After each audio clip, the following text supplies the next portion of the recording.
கூற்றாயினவாறு விலககிலீர் கொடுமை பல செய்தனன் நான் அறியேன் ஏற்றாயடிக்கே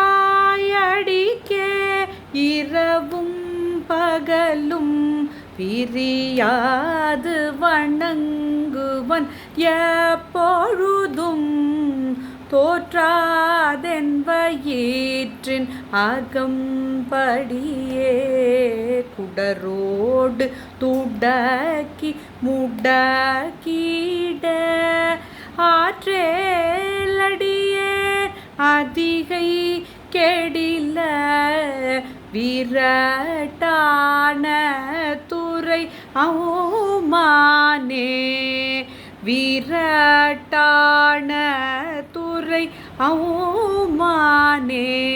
திருச்சிற்றம்பலம்.